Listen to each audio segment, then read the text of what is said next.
Scheme for promotion of culture of science. Okay, మనకి దీన్ని తీసుకొస్తున్నటువంటి మినిస్ట్రీ వచ్చేసి ministry of culture of government of India.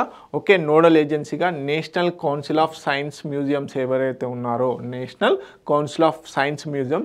So ఇది autonomous body under ministry of culture. So సైన్స్కి సంబంధించినటువంటి related ఏవైతే ఉంటాయో వాటిని కల్చర్తో ఇంటిగ్రేట్ చేస్తూ మనకి అనాదిగా వస్తున్నటువంటి సైన్స్ రిలేటెడ్ ఇంపార్టెంట్ పాయింట్స్ ఏవైతే ఉంటాయో వాటిని కల్చర్లో భాగంగా చేస్తూ సైన్స్ మీద అవేర్నెస్ క్రియేట్ చేయడమే ఈ బేసిక్గా scheme for promotion of cultural science యొక్క ముఖ్య ఉద్దేశం అన్నమాట.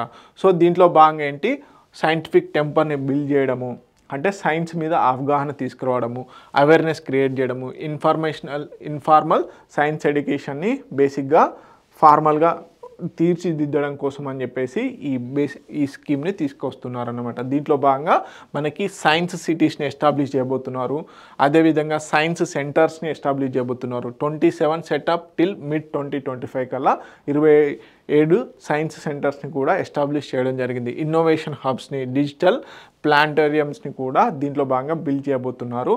సో సింపుల్గా చెప్పాలి అంటే రిమోట్ అండ్ అన్ప్రెసిడెంటెడ్ ఏరియాస్ ఏవైతే ఉంటాయో అక్కడ సైన్స్కి సంబంధించినటువంటి అవగాహన పెంపొందించాలి. ఓకే, స్టెమ్ క్యూరియాసిటీ అంటే స్టెమ్ అంటే science and technology and engineering మ్యాథమెటిక్స్లో ప్రధానంగా ఉమెన్స్ని భాగస్వామ్యాలని చేయాలి అన్న ఉద్దేశంతో చేస్తున్నారు. సో స్టెమ్ క్యూరియాసిటీని అదేవిధంగా స్కిల్ డెవలప్మెంట్కి ఈ స్కీమ్ ఎంతగానో ఉపయోగపడుతుంది. ఆత్మనిర్భర్ భారత్ విజన్కి ఇది ఎంతగానో దోహదపడుతుంది అంటున్నారు. సిగ్నిఫికెన్స్ ఏంటి, ప్రాముఖ్యత ఏంటి అంటే క్రిటికల్ థింకింగ్ అండ్ ఇన్నోవేషన్ని పెంచుతుంది. ఓకే, స్టూడెంట్స్లలో.